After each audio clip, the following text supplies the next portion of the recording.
An balima kunnafoni cakɛlaw bɔlɔlɔ matrafabaw n'o ye internet ye aw ni ɲantuma aw bisimila maliweb.net ka don kibaru kɛnɛ kan. A y'a fɔ l'indicateur du renouveau de kɔnɔna la an bɛna an da don a la ka walawala a jirala k'a fɔ kulukorokaw fana wulila ka taama kɛ kunun ka sababu kɛ ko olu ka sirabaw kɛrɛnkɛrɛnnenya la kulukoro dugu kɔnɔna la a jirala k'a fɔ sira ɲuman tɛ yen nɔ. Sifinakaw de wulila ka taamaw boloda nka limanaw k'a ma laban ɲɔgɔnna sabu min ye finitigiw ye o ni sifinaka ninnu dɔw karila ɲɔgɔnna dɔw yɛrɛ minɛna ka taa olu bila kaso la ko siratigɛ ninnu na an bɛna kuma ka sisan indicateur ka kunnafoniw don min bɛ tali kɛ fasidi sɛbɛn le challenger ale y'a jira k'a fɔ min ye docteur Sheikh Modibo Jara ko ale ye gouvernement ale ye cikan gɛlɛn lase gouvernement min ni fanga b'o bolo nin waati in na ko baara min kalifara u la n'u tɛ se k'a kɛ foyi ma to u ma u ka taa maa wɛrɛ ka bila u nɔ na o la sa min ye indépendant ye ale fana y'a jira k'a fɔ nin waati in na transition kalo 18 min ni o dira ko ka baara kɛ ni o ye conseil de sécurité min bɛ diɲɛ kɛlɛ tɔnba tɔgɔ la ale fana ye sigi kɛ k'a jira k'a fɔ ko kalo 18 foyi tɛ fara a kan wa minnu bɛ yen ni olu bɛ ka jamana mara bi a kɛra premier ministre ye o a kɛra jamanakuntigi ye o ko wa u yamaruyalen tɛ k'u kanbɔ jamanakuntigi baara minnu bɛ yen n'olu bolo dalen don nataw la an bɛna an da don o fana na sisan ka jira k'a fɔ min bɛ tali kɛ nin waati in na ko cour suprême ale fana ma sɔn fiyewu ka Sumelu Bube Mayiga ka lafasaliba minnu bɛ yen n'o y'a ka avocat ye sɛbɛn min bɛ yen ni o kan ka di a ka avocat ma walasa u ka se ka jalaki min binnen don Sumelu Bube Mayiga kan u ka se ka kɔnɔ ko dɔ ko sɛbɛn in ko cour suprême ma sɔn k'a di avocat ma nka avocat y'a jira k'a fɔ ko a dira olu ma o a ma di olu ma olu na sira wɛrɛ ɲini min ye u ka client ye n'o ye Sumelu Bube Mayiga ye ka gɛrɛ a la k'a ka hakililaw olu lamɛn kunnafoni sɛbɛnw kumana kan limanaw kunnafoni sɛbɛnw la min bɛ tali kɛ le soir de Bamako y'a jira k'a fɔ Mali fura feerelaw n'o ye pharmaciens ye ko olu ka furaw bɛ ɲini ka ban u ka fura feere yɔrɔw la ka sababu kɛ ko bɛnkan min bɛ yen ni o bɛ u ni AMO maaw cɛ n'o ye kanam maaw ye a jirala k'a fɔ ko nin waati in na u ka juru caman de bɛ yen o bɛ gouvernement la juru ninnu tɛ ka se ka sara n'o dun ma se ka sara olu bɛ taa fura san ni o de ye ka na o di jamanadenw ma n'o dun ma se ka kɛ baarabila ko u bɛna o boloda dɔwɛrɛ tɛ AMO ka o jɔ fɔlɔ pharmaciw kɔnɔna la nin de ye kunnafoniw la bakurunba damadɔ ye an bɛna an da don minnu na sisan k'olu walawala aw ye an b'a daminɛ ni fasidi sɛbɛn l'indicateur du renouveau ale kumana indicateur kumana ka jira k'a fɔ Faransi ka wasaden min bɛ yen ni sénateur don Jean-Yves Leconte a kumana Mali gɛlɛya kan kosɛbɛ a y'a jira k'a fɔ fɛɛrɛw minnu bɛ yen ni olu bɛ se ka tigɛ Mali gɛlɛya la ko maa wɛrɛ tɛna Mali gɛlɛya ɲɛnabɔ malidenw ye malidenw yɛrɛ dama de bɛ se ka Mali gɛlɛya ɲɛnabɔ u yɛrɛ dama ani ɲɔgɔn cɛ nin ye Faransi ka wasaden ni o ye Jean-Yves Leconte ale ka kuma ye a y'a jira k'a fɔ a ka taama ni a y'o kɛ Mali kɔnɔna la yan nɔ ni a bɛ se ka fɔ Faransi ka assemblée o ɲɛma dankan don min bɛ tali kɛ Faransiden minnu bɛ yen n'olu bɛ jamana wɛrɛw kɔnɔna la ko olu fana ka ɲɛma don min n'a fɔ maa min bɛ yen n'o bɛ sariya ko la Faransikaden minnu bɛ jamana kɔ kan ale de bɛ olu fana ka koɲɛw ɲɛnabɔ a y'i da don Mali gɛlɛya la Jean-Yves Leconte a ko ni jateminɛ kɛ bi ko ni maa bɛna ale ɲininka ko ale ka Mali gɛlɛya fɔ ko ka dɔ bɔ Mali gɛlɛya la ko ale tɛna se ka o fɔ k'a fɔ de ko Mali gɛlɛya b'ale bolo o tɛ ale bolo ale tɛna se ka hali fɛɛrɛ fɔ nin ko la n'i y'a mɛn ko nan dɛmɛ kan ka wara faga o y'a sɔrɔ a kunkolo bɛ e yɛrɛ bolo a bɛ fɛ k'o de fɔ malidenw yɛrɛ dama ye a ko bi Mali gɛlɛya bɛ dabolo min ka bi e ko maa wɛrɛ na se ka Mali bɔ gɛlɛya in kɔnɔna la ni malidenw yɛrɛ dama tɛ wa o ye Jean-Yves Leconte ka kuma ye ale fasidi sɛbɛn kelen ni o ye l'indicateur du renouveau ye a y'a jira k'a fɔ ko lakanabaliya bɛ sɔn halisa Mali kɔnɔna la yan min bɛ tali kɛ Bayangara ani Sevare cɛ ko pont dɔ bɛ yen ni o ye babili dɔ ye a filɛ nin ye Yawankanda min bɛ tali kɛ an ka siraba min ni route nationale 15 ale de bɛ Bayangara ani Sevare don ɲɔgɔn na min bɛ tali kɛ ani Sevare yɛrɛ cɛ kilomètre 10 saba ɲɔgɔnna ko Banmanci jɛkulu maaw taara o point da kolonci ka bɔ yen nɔ siraba kelen min bɛ yen n'a bɛ tɛmɛ Sevare ka taa Baɲangara i bɛ tɛmɛ o babili kelen de fɛ ko Banmanci maaw taara kunungo sufɛla yɛrɛ ka dugu jɛ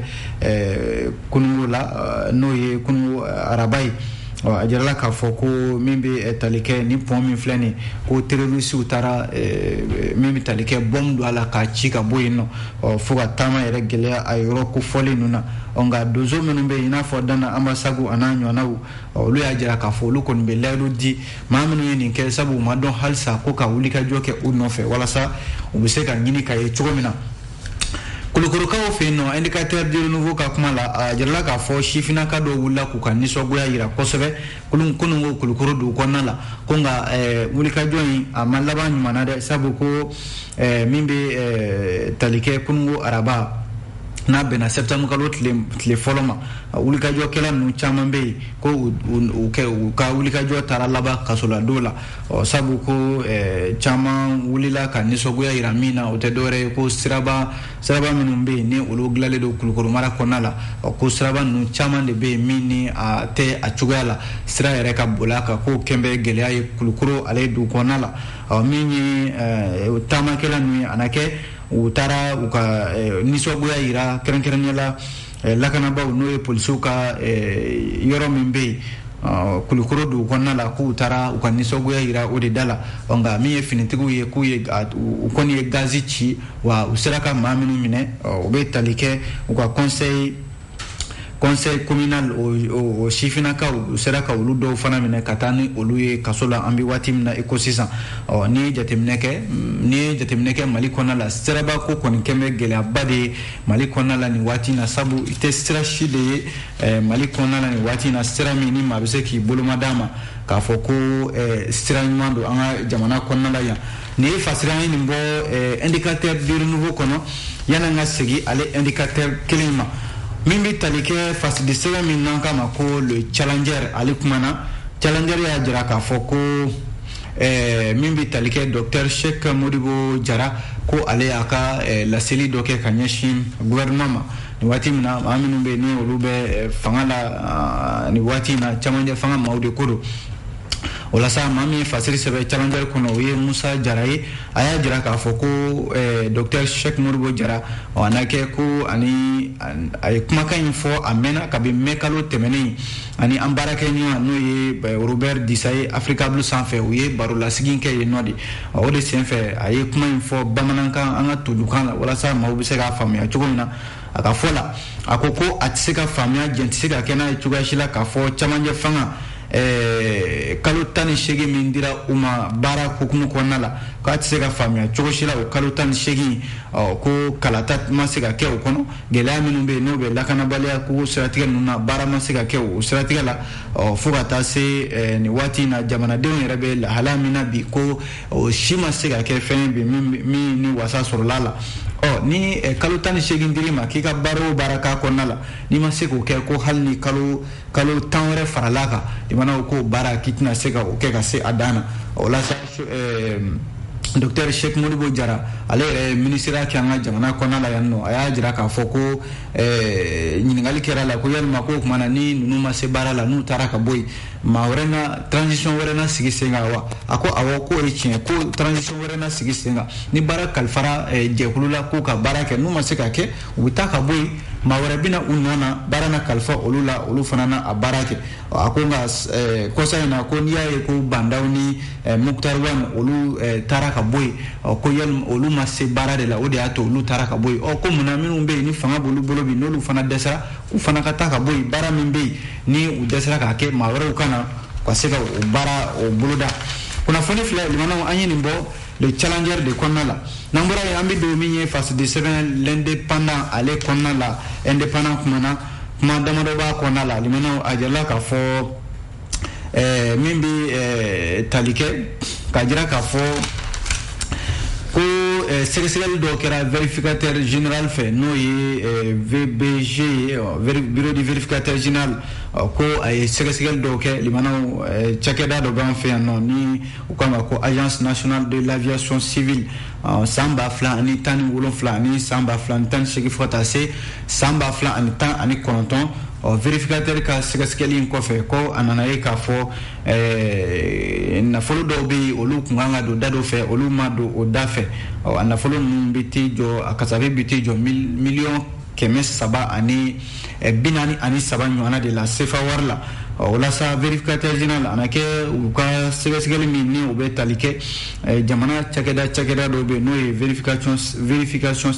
sectorielle ye yɔrɔ min filɛ nin ye n'u k'a ma ko ANAC agence nationale de l'aviation civile ko u ka baara min ni o jate minɛna san 2017 san 2018 ka na bila san 2019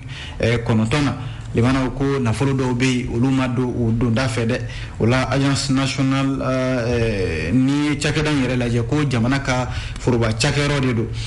a ka baara ɲɛsinnen don kɛrɛnkɛrɛnnenya la pankuru ko kɛrɛnkɛrɛnnenya la pankuru minnu bɛ wuli an ka jamana kɔnɔna la o sanfɛ pankuru ninnu a caman bɛ yen o ka baara a bɛ ɲɛsin olu de ma ko an bɔra ka waati min fɔ n'o ye ka taa san 2017 ka na bila san 2019 na o waati kofɔlen ninnu cɛ ko ANAC min ye miliyari 17 ani miliyɔn 179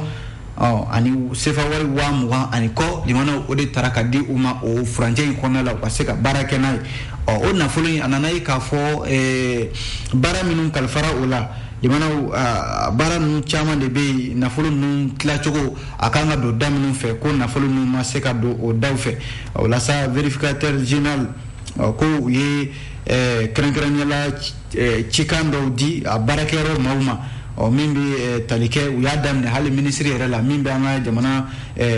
taamako kunna ko a ka sɛgɛsɛgɛli boloda ani maa min bɛ yen ni u bɛ u ka conseil d'administration ɲɛma u ka dɔ fara ale ka baara kundama kan walasa sɛgɛsɛgɛli bɛ se ka se a dan na cogo min na vérificateur général y'a jira k'a fɔ fana hali Sikaso brigade de transport aérien min bɛ yen nɔ o fana ka yamaruya u ka se ka dɔ fara a fana ka sɛgɛsɛgɛli kan walasa baara ninnu a bɛ se ka se a dan na cogo min na vérificateur a y'a yamaruya fana ANAC kɔnɔna la kɛrɛnkɛrɛnnenya la sɛgɛsɛgɛlikɛla minnu bɛ cakɛda in yɛrɛ kɔnɔna la n'o ye auditeur ye olu fana ka sira ka di olu ma walasa kɛrɛnkɛrɛnnenya la sɛbɛn minnu bɛ yen n'o bɛ kɛ sababu ye nafolo bɛ bɔ o sɛbɛnw fana ka di auditeur ma minnu bɛ sɛgɛsɛgɛli la kɛrɛnkɛrɛnnenya la ANAC kɔnɔna la a jirala k'a fɔ nafolo minnu bɛ yen limanaw ni a ma taa a taayɔrɔ la o dɔ bɛ tali kɛ an y'a fɔ ten kuma daminɛ na miliyɔn 343 ani CFA wari 100,000 ani 40,000 ani kɔ o de yurukuyurukura a ma se ka taa a taayɔrɔ la ni ye jateminɛ kɛ jaabi min bɔra vérificateur général ka sɛgɛsɛgɛliw la limanaw o de ye k'a fɔ ko min ye directeur général yɛrɛ ye ko ale juru dɔw bɛ yen min bɛ maa wɛrɛw la min ANAC kun kan ka o kani ko directeur y'i sigi o ko kɔrɔ a ma se ka o juru kani o bɛ t'i jɔ miliyɔn 221 ana a kunkanfɛn la wa ko u ka comptable yɛrɛ n'o ye agent comptable ye a jala k'a fɔ ko ale fana sumayara baara dɔw sɛgɛsɛgɛli la o ye marché dɔ ye sugubulon dɔw bɛ yen ni a jala k'a fɔ o sugubulon fana o ma di a di waati la o fana kɛra sababu ye miliyɔn 112 o fana majɛ yera o yɔrɔ kofɔlen in na yen nɔ a jala k'a fɔ min bɛ tali fana kɛ ko miliyɔn 9 ɲɔgɔnna ani CFA wari 140,000 ani kɔ ko o fana ma se ka sara ko u ka baarakɛlaw ana kɛ n'u taara mission na dugu wɛrɛw la olu fana bɛ bila so minnu kɔnɔna la ko o nafolo fana ko o fana ma se ka ɲɛfɔ a ɲɛfɔ cogo la o bɛ t'i jɔ miliyɔn 9 a n'a ɲɔgɔnna de la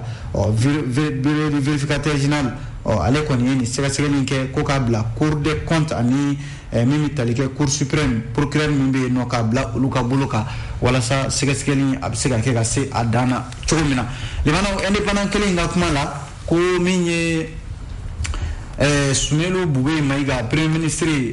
kɔrɔ limanaw ale ka kasoladon limanaw a ma bɛn Asma CFP a yɛrɛ ka politiki tɔn o sifinakaw a n'a musolakaw u ye kunnafonidilaw wele kunungo k'u ka fɛla fɔ u ka fɔ la ko kabi olu ka ɲɛma n'o ye Sumelu Bube Mayiga ye kaba minɛna ka taa bila kaso la ko olu ma sɔn ka kuma sabu ko in ko a bɛ kiiri de ka bolo kan fɛn o fɛn bɛ yen n'a bɛ sariya ka bolo kan a man kan i k'i da don o la ka i fɛla fɔ o la ko nka a sera olu ka dɔ fɔ ko in na sabu olu ye min ye ko in na o ye k'a fɔ de politiki bɛ donna ko in na politiki donna la k'a jira k'a fɔ Sumelu Bube Mayiga minɛ cogo a minɛna sariya la cogo min na a kan ka taa hali a bɛ kaso la minɛ cogo min na k'o ye olu Asma CFP ma u yamaruya u ka kuma bi walasa min bɛ tali kɛ Sumelu Bube Mayiga a ka dɔn k'a fɔ a minɛna politiko kɛlɛ b'a sen kɔrɔ wa a bɛ kaso yɛrɛ la a tɛ minɛ ko ɲuman na sariya min bɛ yen n'o kan ka min bɛ tali kɛ haute cour de justice ale yamaruya ministre kɔrɔw ni jamanakuntigi kɔrɔw olu ɲangi ko sariya in ko ma labato ko cour suprême de nana i sen don a ko la o don sifinakaw ni o ye Asma sifinakaw ka ɲɛma ye Abdin Karambe a ko olu b'u yɛrɛ ɲininka o ko la o sera ka kɛ cogo di ko olu b'a bila minɛn min kɔnɔna la dɔwɛrɛ tɛ politiki kɛlɛ ani tajuru sara ko de tagalen don ka ɲɛsin olu ka ɲɛma ma n'o ye Sumelu Bube Mayiga ye u y'a jira k'a fɔ bi ko Sumelu Bube Mayiga a bɛ kaso min na bi a jira k'a fɔ Bamako kasoba yɛrɛ a bɛ maa 30 ko bɔ olu bɛ Bamako kasoba kɔnɔna la ko ni Sumelu Bube Mayiga taara ka taa bila olu cɛla k'a bɛ se ka kɛ ka a ka hali a ka ɲɛnamaya yɛrɛ lanɔgɔ walima ka fɛn wɛrɛ ta ka ɲɛsin a ma min tɛ hadamadenya yɛrɛ hukumu kɔnɔna la indépendant de y'a fɔ dɛ limanaw aw bonya bi nin kunnafoni la min bɛ tali kɛ indépendant ye kuma min fɔ sisan Nouvelle Horizon ale b'a dafa sabu Nouvelle Horizon y'a jira k'a fɔ ko ale ye Sumelu Bube Mayiga kelen ka minɛniko la yɔrɔ cour suprême ale de ye ko in ta ka jalaki bɛ min bɛ tali kɛ Sumelu Bube Mayiga kan nka ko cour suprême yɔrɔ ni jalaki binna i kan a ka kan min ye maa min bɛ yen ni jalaki binna a kan a ka lafasalibaw ni o y'a ka avocat ye olu ka se ka sɛbɛn sɔrɔ sɛbɛn min n'o b'a jira k'a fɔ ɲangini min filɛ nin ye an ka client kan an ka se k'a dɔn ɲangini in bɔra min an kan ka mun kɛ an kan ka mun fɔ an ka client ye o sɛbɛn in limanaw k'a jirala k'a fɔ sɛbɛn in ko a cour suprême ma sɔn fiyewu k'a di min bɛ tali kɛ a ka avocat ma ni o bɛ tali kɛ maître Kasum Tapo ale yɛrɛ ye ɲɛfɔli min kɛ Nouvelle Horizon maaw ye a ko tiɲɛ don kuma in fɔra fɔlɔ de réseaux sociaux kan n'o ye bɔlɔlɔw ye bɛɛ lajɛlen i ta fɔ a la min ye Nouvelle Horizon maaw ye olu ye Sumelu Bube Mayiga sɔrɔ n b'a fɔ maître Kasum Tapo sɔrɔ nɛgɛjuru siraw fɛ a y'a sɛbɛntiya k'a fɔ tiɲɛ don ko cour suprême ma sɔn fiyewu ka sɛbɛn ka bila olu ka bolo kan o don o tɛna olu bali u ka client ni o ye u bɛ ka maa min lafasa bi jamanaw ka gɛrɛ a la ladilikan min b'u fɛ ka fɔ a ye nka ko procureur min filɛ nin n'ale bɛ ko in b'ale de ka bolo ka cour suprême la ko sɛbɛn min bɛ yen ni jalaki b'a kɔnɔna la n'u k'a ma ko réquisitoire o kan ka diyagoya de la a kan ka di min bɛ tali kɛ lafasalibaw ma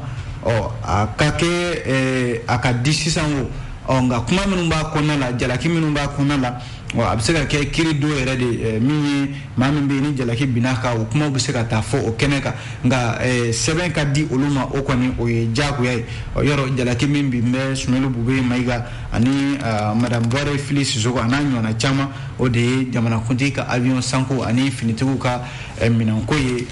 an bɛ waati min na i ko sisan kunnafoni filɛ limanaw an ye nin bɔ fasɛde sɛbɛn min kɔnɔ o k'a ma ko Nouvelle Horizon n'an bɔra yen nɔ limanaw an bɛ don min bɛ tali kɛ le soir de Bamako ale kɔnɔna la soir de Bamako ale y'a jira k'a fɔ ko min bɛ tali kɛ an ka jamana fura feerelaw n'o bɛ tali kɛ pharmaciw kan ko pharmaciw ni AMO maaw cɛ k'u bɛ fɛ ka baara ɲɔngili fɔlɔ k'a sababu kɛ ko yani o baara yɛrɛ kan ka daminɛ septembre kalo tile 13 natɔ in na min ye syndicat minnu bɛ yen ni o bɛ pharmaciw tɔgɔ la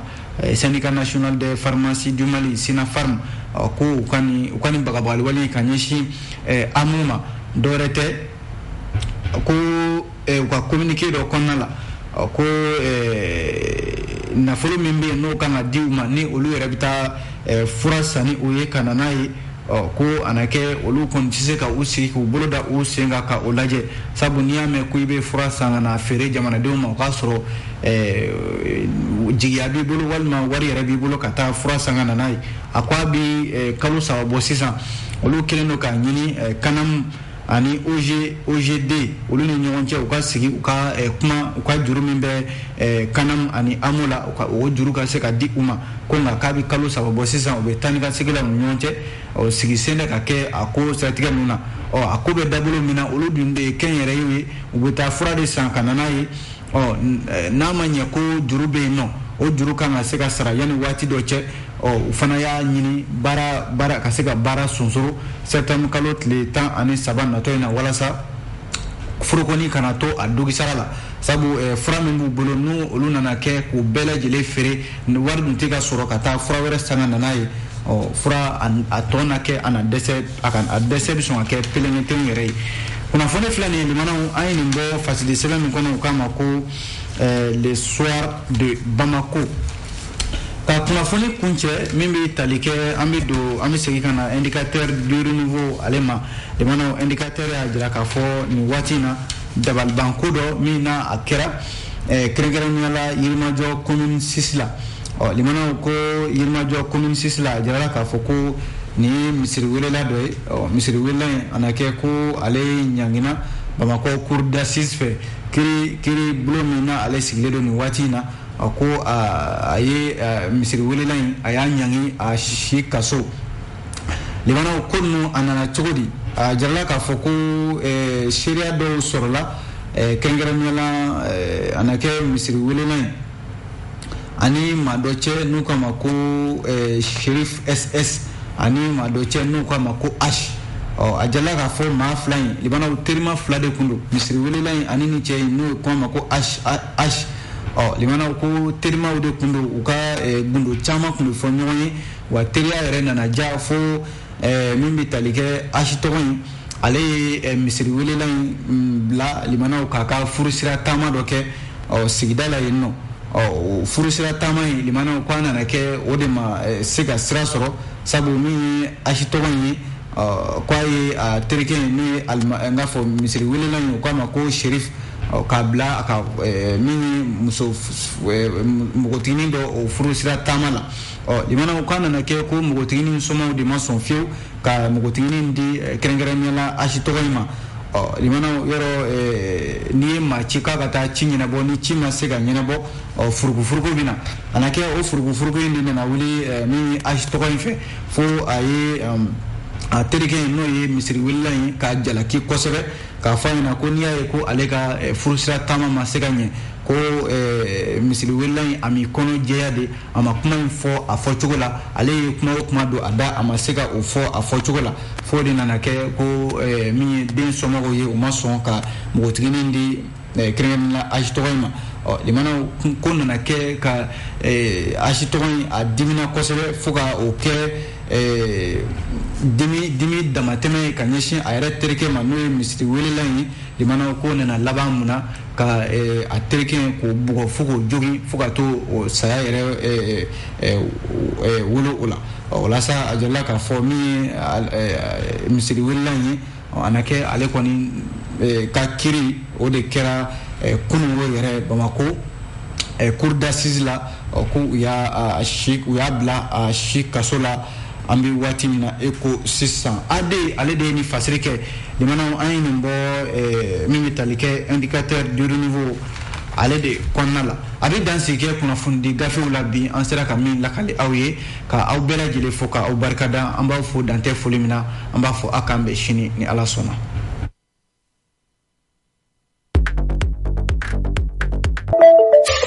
aw tulo garisɛgɛ kɛra kunnafoni la kumaba minnu ye maliweb.net sanfɛla la o de ye nin ye ni ala ma an ka jɔnya jɔn an na a kan an bɛɛ kunnafoni wɛrɛw kɛnɛ kan